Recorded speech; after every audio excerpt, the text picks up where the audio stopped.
नमस्कार मंडळी, स्वामी आहेत या चॅनलवर आपले सहर्ष स्वागत आहे। हिंदू धर्मात अमावस्या तिथी स्नान आणि दानासाठी अत्यंत महत्त्वाची मानली जाते। यंदा मौनी अमावस्या 29 जानेवारीला असून या अमावस्या तिथीला गंगा स्नानासोबतच दानाचे अधिक महत्त्व आहे। धार्मिक मान्यतेनुसार मुनी शब्दापासून मौनी या शब्दाचे उत्पत्ती झालेली आहे। या दिवशी मौन राहून जो व्रत करेल त्याला मुनिपद प्राप्त होईल। मौनी अमावस्या सूर्य आणि चंद्राच्या संयोगाचा काळ असतो। या दिवशी पवित्र नदीत स्नान आणि तपाचे उपाय अधिक प्रभावशाली मानले जातात। या चंद्राच्या प्रभावामुळे डिप्रेशन कमी येते, मनोबल वाढते। या दिवशी पितरांचे स्नान आणि पिंडदानही केले जाते। असे केल्याने इच्छित फळ प्राप्त होते। या दिवशी जर आपण काही उपाय केले तर ते खूप प्रभावी ठरत असतात। आपण एखादं काम हाती घेतलं ते पूर्ण होत नाही। कुठं ना कुठं काही ना काही अडचणी येत राहतात। आपल्या घरात सुख, समृद्धी, शांती नांदावी यासाठी आपण अनेक उपाय करत असतो। अमावस्येच्या दिवशी आपण पितरांची सेवा केली जाते, त्यामुळे पितृदोष नाहीसा होतो। आपल्याला जर प्रत्येक कामामध्ये अडचणी येत असतील तर समजून जा, पितृदोष आपल्याला आहे। पितरांची सेवा केल्याने घरामध्ये कशाचीच कमतरता भासत नाही व ज्या घरात कोणत्याही अडचणी येत नाही तिथे पितरांची तसेच कुलदेवीची सेवा केली जाते। तर आपल्या घरामध्ये पितृदोष नाहीसा होण्यासाठी कोणत्या सेवा करा हे आपण पाहणार आहोत। व्हिडिओ कुठेही स्किप करू नका, पूर्ण पहा। सोमवती अमावस्येच्या दिवशी आपण सकाळी लवकर उठायचे आहे। अगदी ब्रह्ममुहूर्तावर उठलं तरी चालेल। ब्रह्ममुहूर्तावर ज्या आपण सेवा करत असतो त्याचे आपल्याला अगणित फळ मिळत असते।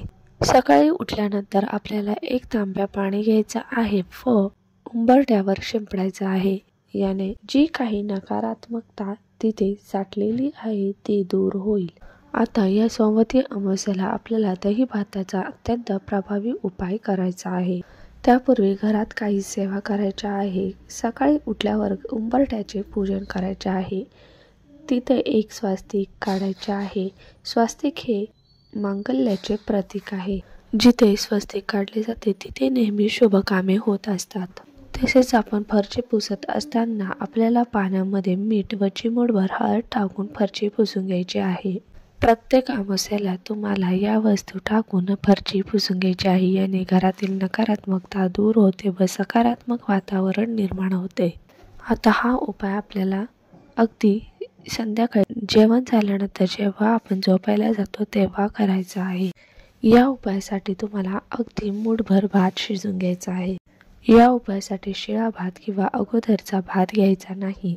या उपायासाठी सेपरेट भात घ्यायचा आहे आणि तो भात फक्त याच उपायासाठी घ्यायचा आहे, तो खायचा नाही। हा भात शिजवत असताना या भातामध्ये मीठ टाकायचं नाही, अळणी भात करायचा आहे। हा भात शिजून झाल्यानंतर आपल्याला एक पत्रावळी किंवा कागद घ्यायचा आहे। प्लेट घ्यायची नाही, कारण आपल्याला ती पत्रावळी तिथेच ठेवायची आहे, परत आणायची नाही। या भातावर तुम्हाला थोडे काळे तीळ अर्पण करायचे आहे। काळे तीळ हे पूर्वजांना समर्पित असतात। या भातावर थोडं हळदी कुंकू टाकायचा आहे व हा भात तुमच्या घरातील दक्षिण दिशेला ठेवायचा आहे। तसेच या भातावर 2 चमचे दही घालायचं आहे व दही घालत असताना ओम पितृदेवताय नमः, ओम पितृदेवताय नमः या मंत्राचा जप करायचा आहे। दक्षिण दिशेला तुम्ही एक टेबलावर खुर्चीवर हा भात ठेवू शकता व आपल्याला आता पूर्वजांचे स्मरण करायचे आहे व ओम पितृदेवताय नमः, ओम पितृदेवताय नमः या मंत्राचा 11 वेळा जप करायचा आहे। त्यानंतर तुम्हाला पितरांची माफी मागायची आहे। तुम्ही बोलायचं आहे, लहानांपासून मोठ्यापर्यंत जर आमच्याकडून काही चूक झाली असेल तर त्याबद्दल आम्हाला क्षमा करावी। इथून पुढे माझ्याकडून जशी सेवा होईल तशी सेवा मी करेल। तुमचा आशीर्वाद आमच्यावर सदैव राहू द्यावा।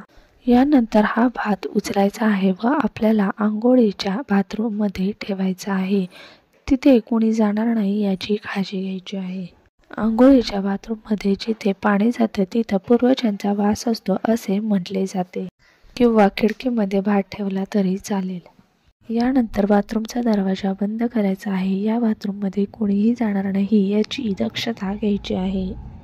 हा उपाय करत असताना आपल्याला मध्येच रोखणार नाही, टोकणार नाही याची काळजी घ्यायची आहे.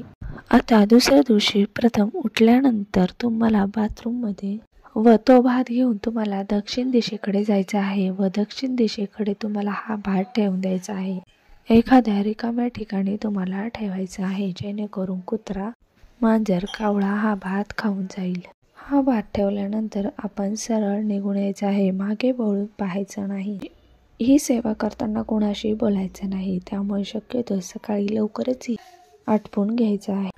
घरी आल्यानंतर बाहेरच आपण हातपाय तोंड धुवून घ्यायचे आहेत. तर हा उपाय उद्या नक्कीच करून पहा. जर तुम्हाला हा उपाय उद्या जमत नसेल तर पुढच्या अमावस्येला देखील तुम्ही हा उपाय करू शकता. सोमवती अमावस्या पितरांच्या शांतीसाठी खूप महत्त्वाची मानली जाते. तसेच सकाळी उठल्यानंतर आपल्याला एक तांब्या घ्यायचा आहे. त्यामध्ये पाणी, काळी मोहरी व थोडे गंगाजल टाकून सूर्याला अर्घ्य द्यायचं आहे. जल अर्पण करताना ओम पितृदेवताय नमः या मंत्राचा देखील जप करू शकतो. तर हा उपाय नक्कीच तुम्ही करून पहा. तुमच्यावर पितृदेव प्रसन्न होऊन तुमच्या जीवनात खूप प्रगती होईल.